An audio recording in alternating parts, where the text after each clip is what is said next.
वैशाली बिहार का वो जमीन जहां पहली बार लोकतंत्र ने जन्म लिया। दोस्तों, मैं आपको आज लेकर चलने वाला हूं एक ऐसी जगह जो इतिहास में दुनिया की पहली लोकतांत्रिक गणराज्य रही। एक ऐसी जमीन जहां भगवान बुद्ध ने कदम रखे, महावीर का जन्म हुआ और भारत की प्राचीन सभ्यता ने अपनी ऊंचाई देखी। मैं बात कर रहा हूं बिहार के वैशाली की। लेकिन आज इस ऐतिहासिक जगह की हालत क्या है? क्या हम उस वैभव को फिर से लौटा सकते हैं? तो चलिए शुरू करते हैं। क्या है वैशाली की असली पहचान और कहां है ये वैशाली? वैशाली बिहार के उत्तर में स्थित है। मुजफ्फरपुर से करीब 40 किलोमीटर दूर ये जिला गंडक और गंगा नदी के बीच बसा हुआ है। आज भले ही ये जगह शांत और आम सी लगे, लेकिन 2600 साल पहले ये दुनिया की सबसे एडवांस और लोकतांत्रिक जगहों में से एक थी। ये इतिहास का पहला गणराज्य था। आपको जानकर हैरानी होगी, जब दुनिया में राजा और तानाशाह राज कर रहे थे, तब भारत के वैशाली में गणराज्य की स्थापना हो चुकी थी। यहाँ की लिच्छवी गण नाम की सभा राजा के बजाय चुने हुए प्रतिनिधियों से चलती थी। एक तरह से ये भारत ही नहीं, पूरी दुनिया का पहला डेमोक्रेसी मॉडल था।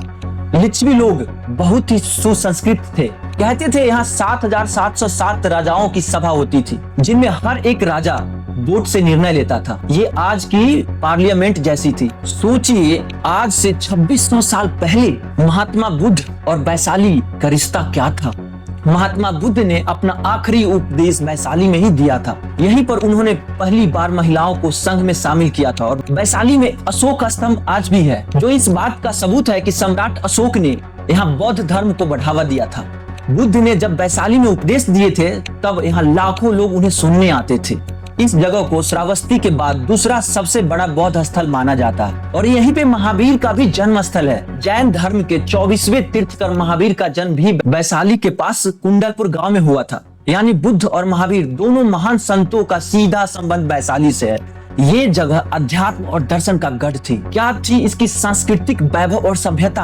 वैशाली का नाम राजा विशाल के नाम पर पड़ा, जिनका विशाल गढ़ आज भी मौजूद है। एक प्राचीन मिट्टी का किला जो आज भी हजारों साल बाद खड़ा है। यहीं पर कभी राजकीय सभा बैठती थी। वैशाली में उन दिनों व्यापार, साहित्य, कला, संस्कृति और महिलाओं का सम्मान आगे था। कहा जाता है कि वैशाली की स्त्रियां शिक्षा और धर्म में पुरुषों के बराबर भागीदार थी। और आधुनिक वैशाली की सच्चाई क्या है, चलिए जानते हैं। अब जरा वर्तमान की बात करें। आज वैशाली को दुनिया शायद ही उतना महत्व देती है जितना ये डिजर्व करता है। पर्यटन का हाल कमजोर है। स्टेट गवर्नमेंट की तरफ से बहुत ज्यादा डेवलपमेंट नहीं हुआ। अशोक स्तंभ टूटा पड़ा है। वैशाली संग्रहालय गिने चुने लोगों द्वारा देखा जाता है।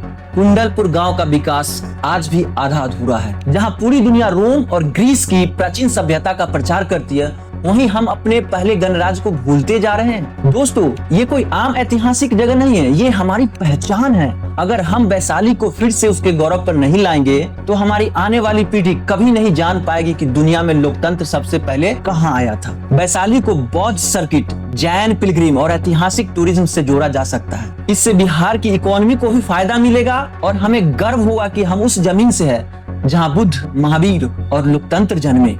इसके लिए क्या किया जा सकता है? सरकार को चाहिए कि यहाँ बेहतर इंफ्रास्ट्रक्चर बनाए, इंटरनेशनल टूरिस्ट के लिए सुविधाएं दे, डिजिटल म्यूजियम और इंटरप्रिटेशन सेंटर बनाया जाए। लोकल लोगों को भी चाहिए कि वो अपने क्षेत्र के महत्व को समझे और उसे आगे बढ़ाए। स्कूल में वैशाली के बारे में पढ़ाया जाए ताकि हर बच्चा को अपने गौरव को जान सके। तो दोस्तों, अगर आप भी मानते हैं कि हमें अपने इतिहास पर गर्व करना चाहिए, तो इस वीडियो को शेयर जरूर कीजिए और कमेंट में अपनी राय दीजिए। और आने वाले टाइम में अगर मौका मिले तो एक बार वैशाली जरूर जाइए, क्योंकि जब आप वहां खड़े होंगे तो महसूस करेंगे कि आप सिर्फ मिट्टी पर नहीं बल्कि इतिहास की जमीन पर खड़े। मैं हूं रोशन यादव और मिलता हूं अगली वीडियो में। तब तक के लिए जय हिंद, जय बिहार।